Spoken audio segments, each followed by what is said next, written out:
Hello दोस्तों, नमस्ते, प्रणाम। मैं आप लोगों को बहुत सुंदर सी एक बेटी विवाह गीत सुनाने जा रही हूँ। कैसा लगेगा कमेंट करके बताना और लाइक सब्सक्राइब करिएगा। तो चलिए मैं आप लोगों को सुनाने जा रही हूँ। बहुत सुंदर सी, बहुत दर्द भरी गीत है।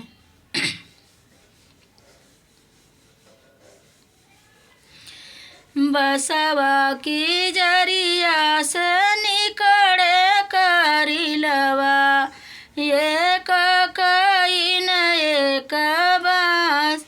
बसवा की जरिया से निकड़े करिलवा, एक कईन एक बास। माई के कोखिया में जनमे होरिलवा, एक बहिन एक भाई। माई के कोखिया में जनमे होरिलवा, एक बहिन एक भाई।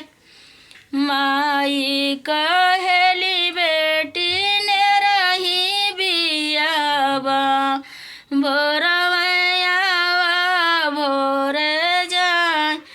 माई कहेली बेटी ने रही बियावा, भोरवैया भोरे जाए। बाबा कहेला बेटी काशी बियाहबा, सुती उठी करिहा स्नान। बाबा कहेला बेटी काशी बियाहबा, सुती उठी करिहा स्नान।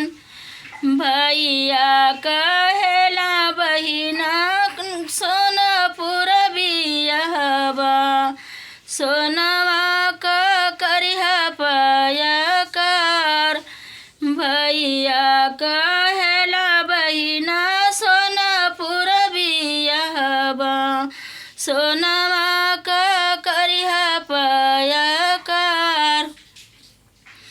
भौजी कहेली ननदो दूरी बियाहबा, कबहू लवटी नाही आय। भौजी कहे